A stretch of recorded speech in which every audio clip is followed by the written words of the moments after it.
Hey everyone, it's Joel, and today joined by Sebastian from EVGeek Studios, and this is your mini charge episode for Wednesday, January 14th, 2026. And today we're going to talk about something fun, a new car. You know, every year some new car gets called a game changer. We talk about which cars are game changers every year, and someone comes out with one saying this is going to break the internet for EVs. Well, take a look at this because this one might actually be it, or maybe not. Today, we're going to chat about the Kia EV2, which was just revealed at the 2026 Brussels Motor Show, and it's got a projected price that could totally shake up the entire EV market. Forget just another electric car. This could be the one we've all been waiting for, maybe. Let's take a firsthand look at why this might just be one of the most important EVs of the year, from its design tech right down to the one detail that changes everything, the price. Let's dive in.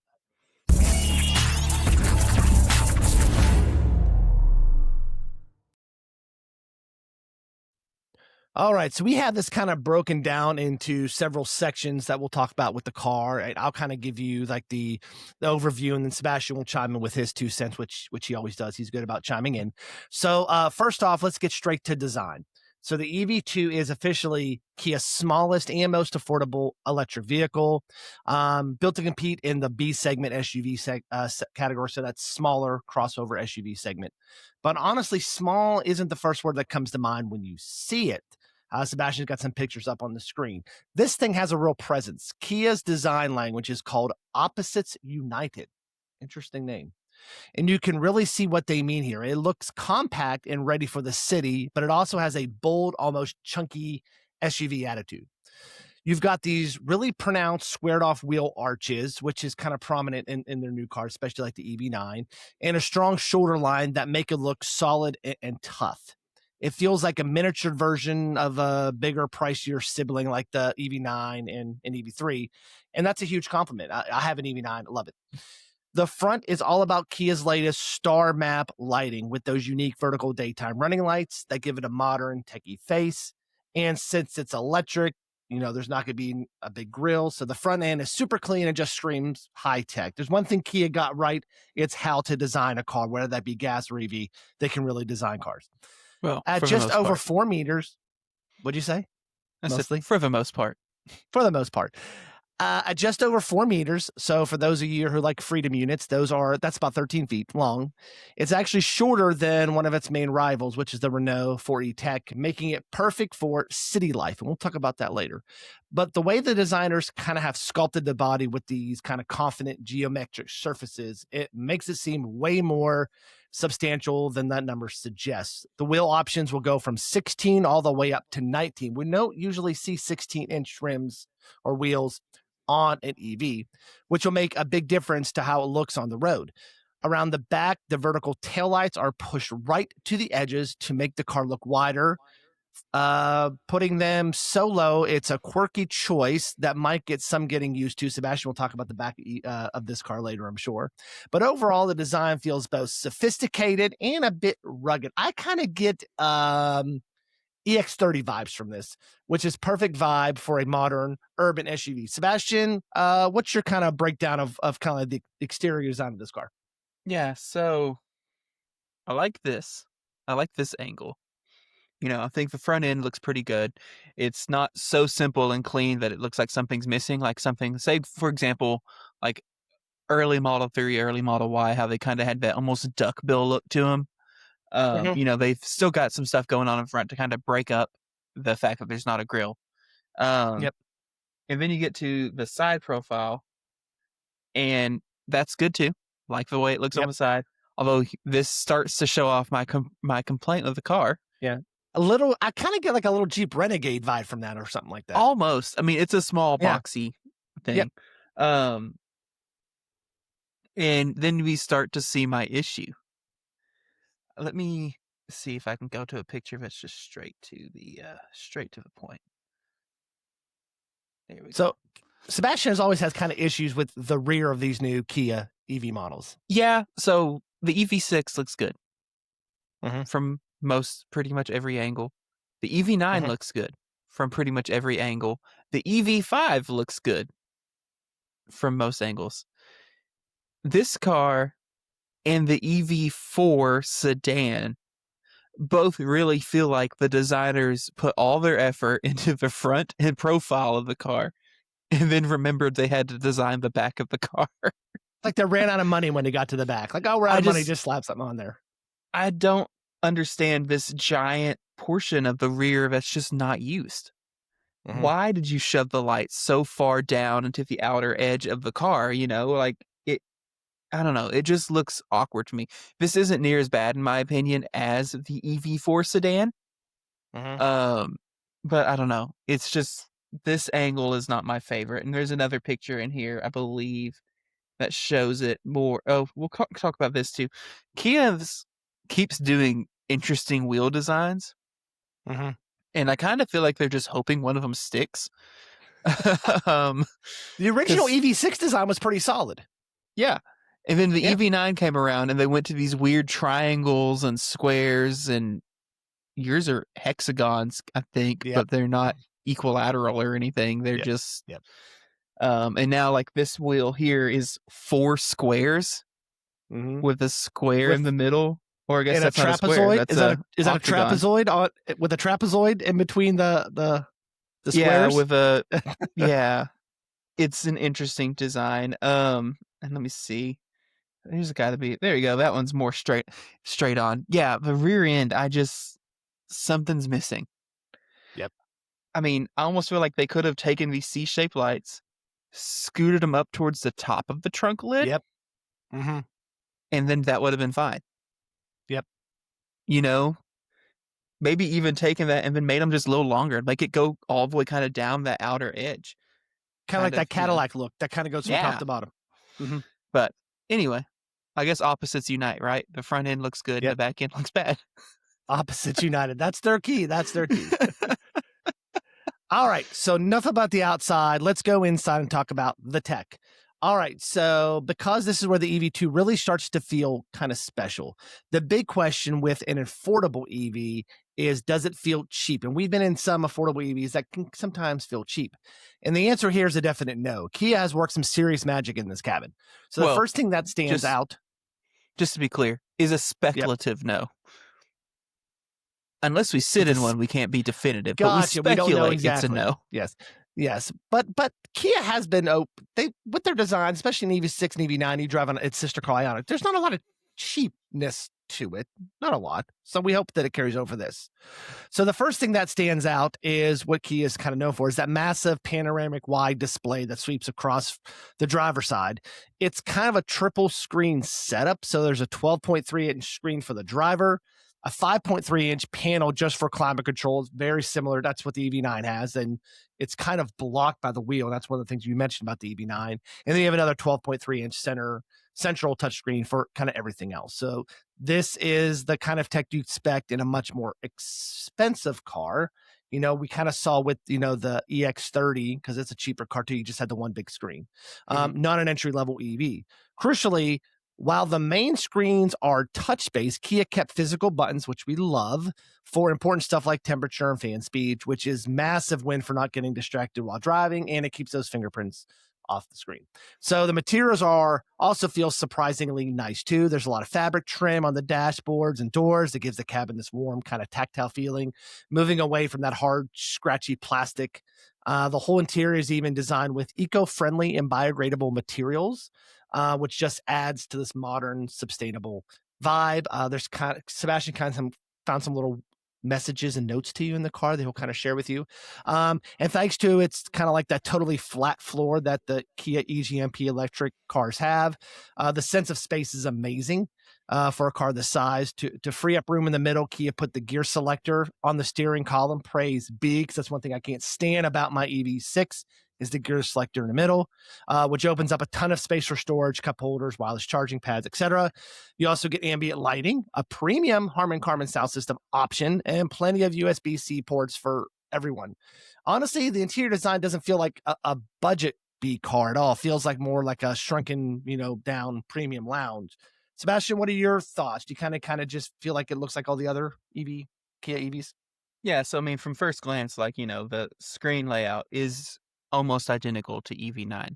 It Mhm. looks like it's still using CCNC. It still has the very similar climate screen, which means it probably will have the same complaint from the two of us if we ever get into one of these. You gotta And kinda look like but this when you're driving. yeah, you kind of have to shift your Yeah. head. Uh, Yep.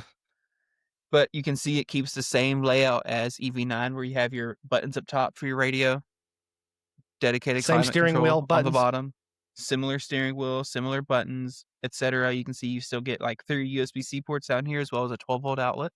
Nice. Yep. Um, and let me just scoot this in front so I can stop looking to the side. But yeah, and like this looks nice. This looks like it's the GT line trim level, so this will be the top end. But like this two-tone design is nice, and I like that there's even still like on this very gray and white, you can see there's actually a little pop of green on the seat, which is a nice little touch. And I also like you can see they are doing some fun color interiors as well. Like you've got Good. this lime green here, and this is one of those Easter eggs you mentioned before. Like, even on the inside of his door handle on this trim or is lime green, and you can see it says, "Have a nice day." Just as a Yep. little note as you get out of the car, and you can see in one of these pictures, it also says, "Hello," as you So get into the a car. warm reading when you leave and get out of the car. Right. But yeah, and you can actually see in this version, that's actually a different steering wheel than Ooh.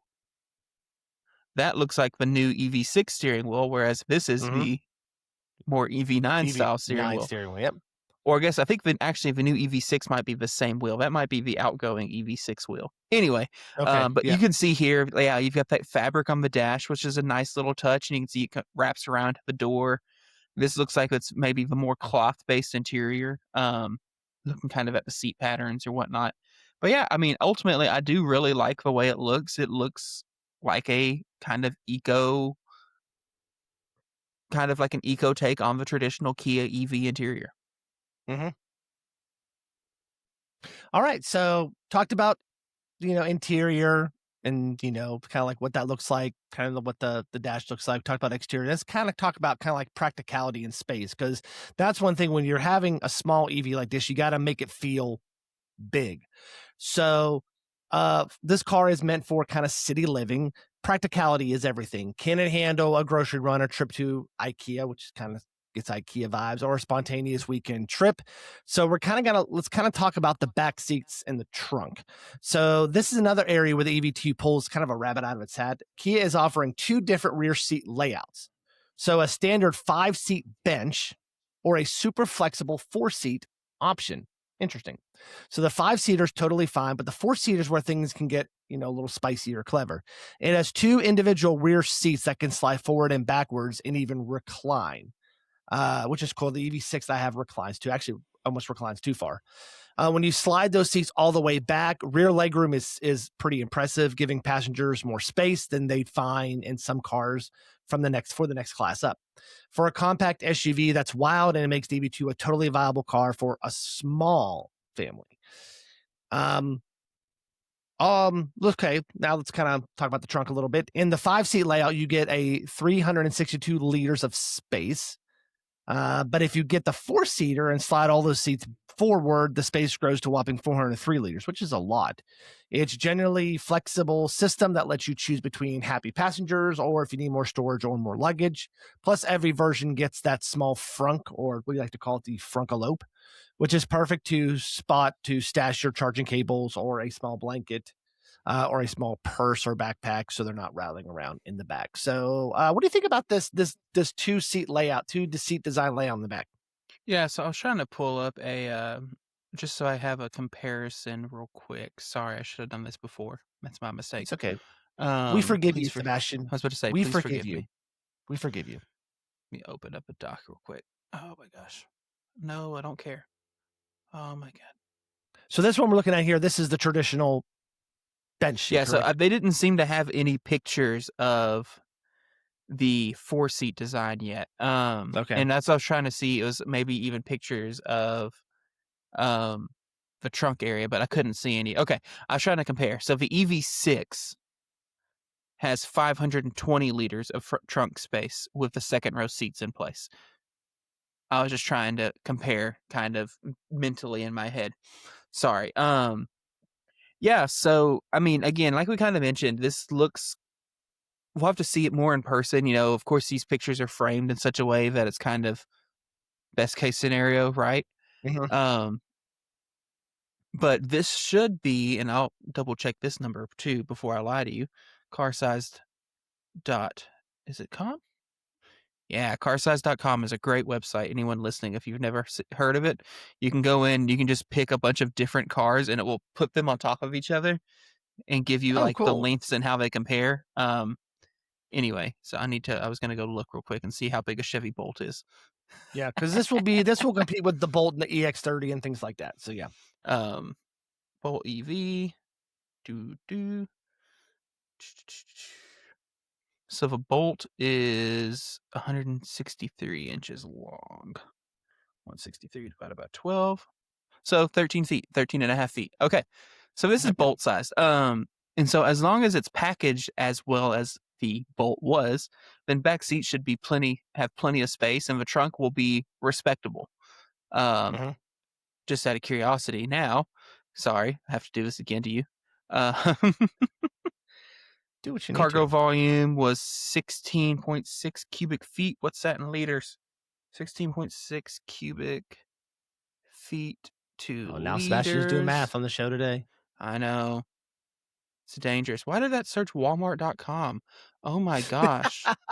Because we're in Arkansas. It's gotta get you your plug So, while you're here. again, not the point of this episode.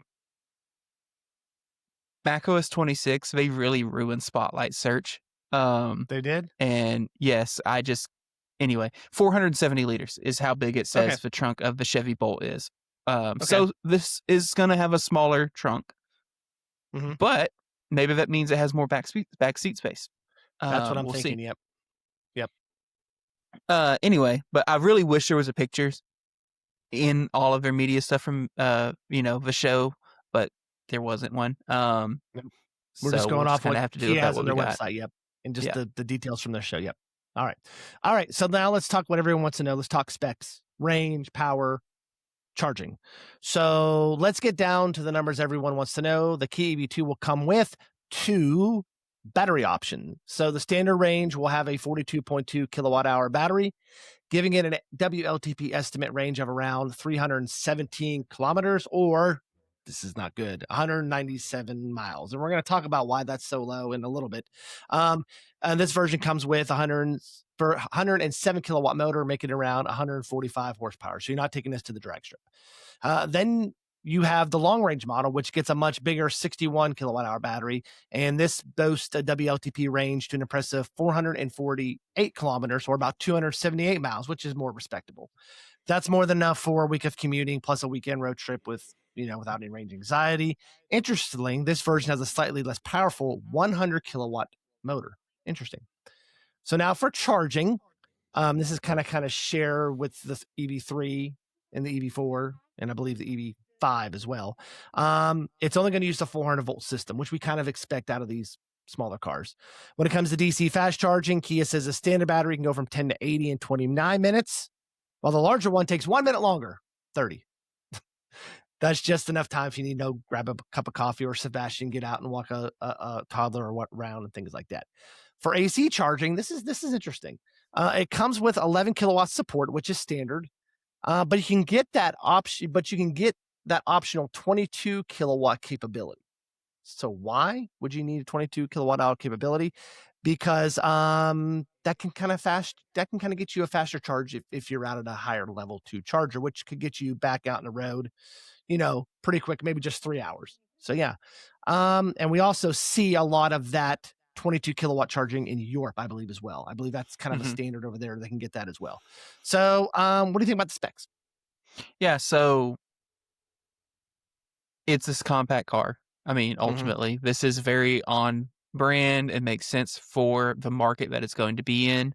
Mhm. Which should we go ahead and rip that Band-Aid off? Smash, I'll let you rip it off.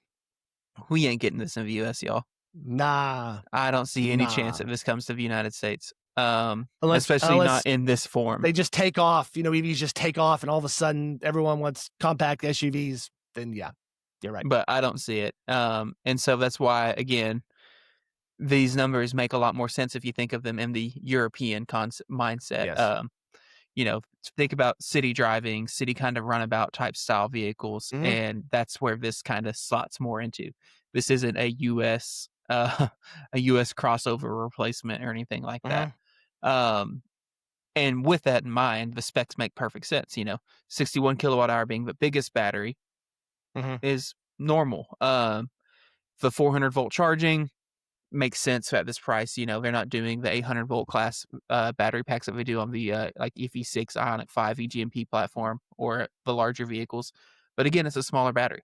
Um, and because of that, that's 30 minutes is probably adequate. And the 22 kilowatt really just boils down to in the Europe, they have 240-volt power everywhere. That's their Hmm. default. They don't do 120-volt. Their default is 240. Um, and I think their default, if I remember right, is not single phase, Oh, which is why it's 22. It's okay, gotcha. anyway. There's some math behind it. We won't get Yep. into that right now. um, but yeah, I think it's interesting. The specs, I mean, they're not amazing sounding, but when you put it in the context of what it's supposed to be, it makes sense. Yep. All right, so let's talk about what we kind of can expect from driving impressions because they're not available yet. Like Sebastian said, this was a static reveal, kind of showed the outside of it. But based on the specs and what Kia is kind of aiming for, we can make some pretty good guesses about what it will be like on the road. So Kia clearly designed the EV2 to be an easy, confidence-inspiring car for the city, and its compact size will be a huge plus at just over 4 meters long. Navigating tight streets, grabbing parking spots, very easy to do. Visibility also seems to be a priority with kind of like the thinner A pillars to help you see at junctions. On highways, it's going to have, highway driving assist 2, which will make long trips more relaxing. The system also helps with steering, speed, and braking. It can even help with lane changes. The EV9 is very aggressive with lane changes. Combine that with what should be a quiet and smooth EV ride. Kia has I can vouch for that. Their ride is very quiet and very smooth. This EV2 should be a very comfortable cruiser. It is only front wheel drive and it's not going to be a performance monster, but the instant torque from the electric motors should make it feel quick and responsive when the light turns green. I mean, all cars, even with the lowest horsepower, have some sort of torque. The EVs do. Kia is offering a sportier looking GT line trim, and they've also revealed a high performance GT version for also the EV3, 4, and 5. So there's clearly taking performance seriously. And for the EV2, though, the focus is squarely on being a comfortable, capable, easy to live city car. So, Sebastian, my question for you, we talked about this. Is this a game changer? Um, I think it can be. I'm very curious to see once it starts coming out if it actually sells well. Since this is Mm-hmm. a car designed for the European market, that means it also gets to compete against Chinese EVs. Yes. Um, and they also build several subcompact style vehicles in this price range.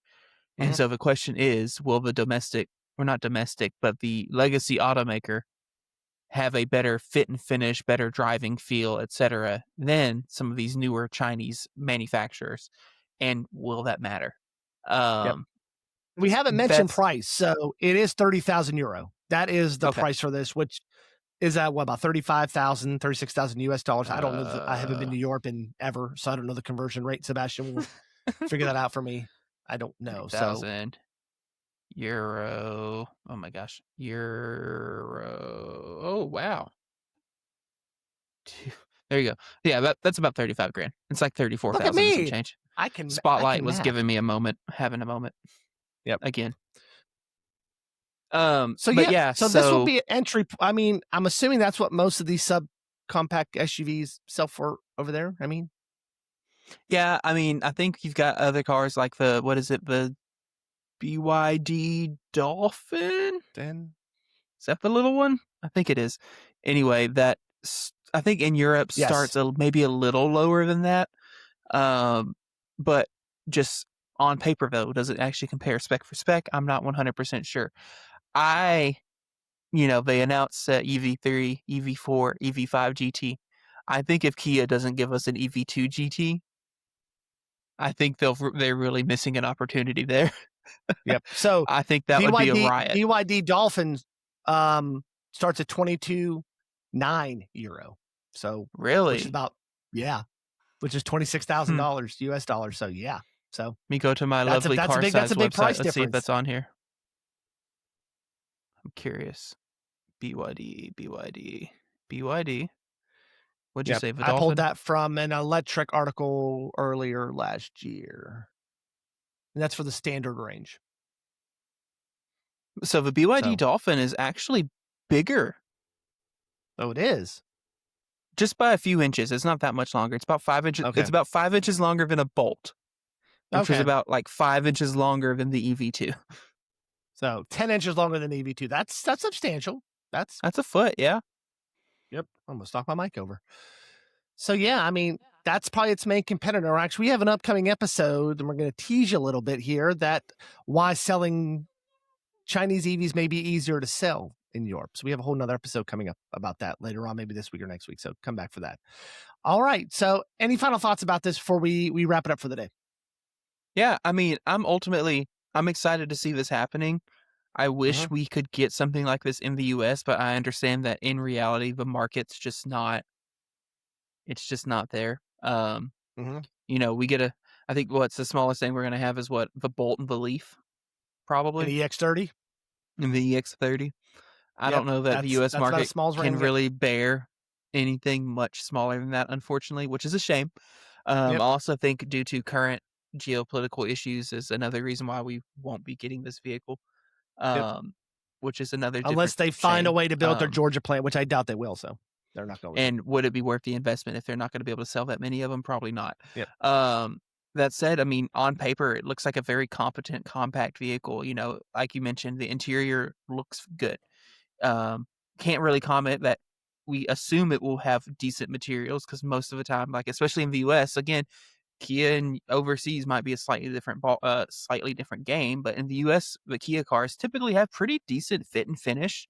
Mm-hmm. Um, you might find some cheaper plastics in random places, but generally they're pretty well put together. Or at No, least that's no been my rattles, no experience. squeaks or anything like that, like you would find in some Um, earlier Tesla models. So yeah. yeah. But and on paper and on pictures, it looks good. It looks like it's a very nice, comfortable place to be. Mhm. Um, and so yeah, I'm hopeful that this does well for Kia. We'll see. I'm sure they'll start selling it soon in South Korea before they start rolling out to other markets, just like Hyundai and Kia usually do. The EV3 I think was on sale in South Korea for like 6 months Mhm. before it's finally started rolling over in Europe. And I think it's actually been doing pretty dang well in Europe. And It that was has another been, one that yeah. when they announced, I was like, oh, this looks awesome. Why can't we Yep, have this car? yep. We have to Um, do an episode about kind of give an update of what the sales are like for the EV4. So yeah. yeah. Um, and anyway, All right. That is your slightly longer mini charge episode for today. Sebastian, come back and join us anytime you want to. It was fun having you on. I got to talk yeah, to someone you're to stare welcome. at a You got screen. to talk to somebody. I got to talk to someone, look at myself for 10, 15 minutes into a screen.